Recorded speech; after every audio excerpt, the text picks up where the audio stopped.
Преступления, у которых нет срока давности. В выставке представлено 23 тома научного исследования, скрупулезно собранные документы из федеральных и региональных архивов России, рассекреченные архивы ФСБ, фотографии и выдержки из судебных протоколов, которые имеют отношение к 3 знаменитым международным военным трибуналам.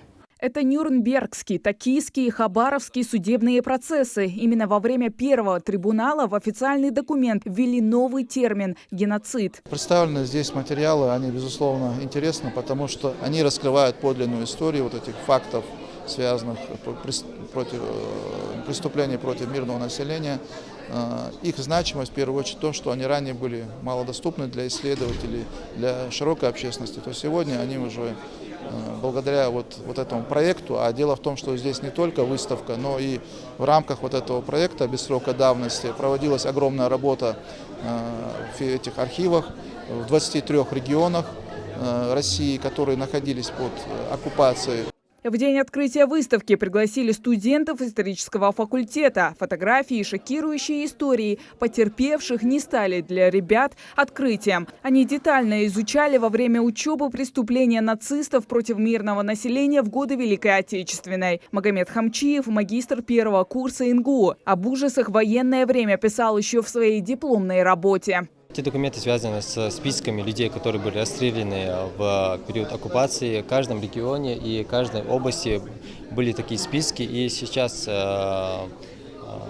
архив ФСБ опубликовал такие документы. Поражает то, что как человек может убивать другого человека, как быть таким жестоким по отношению к своему собрату.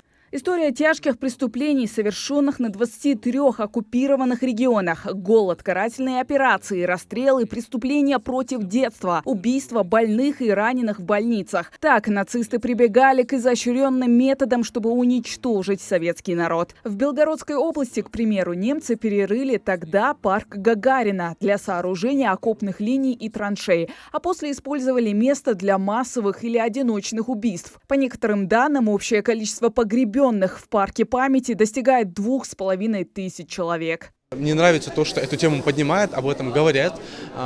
События, которые происходили на оккупированных территориях в период Великой Отечественной войны, это одно из самых страшных, что было на территории Советского Союза. Мы знаем, что Советский Союз понес самые большие человеческие потери.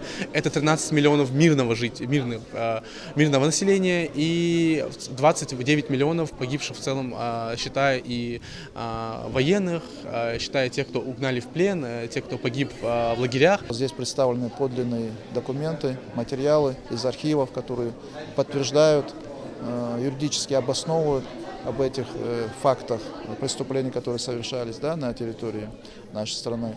И в первую очередь, для чего это нужно? Чтобы было представление у подрастающего поколения, что из себя представляет нацизм, что из себя представляет фашизм, и чтобы не допускать в современном мире нигде проявления вот этих негативных, самых отрицательных явлений. Свидетелей тех событий с каждым годом все меньше, но молодежь должна знать о трагических страницах своей истории. Выставка стала частью федерального проекта «Без срока давности», который реализуется с 2018 года по инициативе президента страны. Она продлится до конца мая. Вход только для тех, кому больше 18 лет. Хава Газикова, Рамазан Зурабов, Новости 24.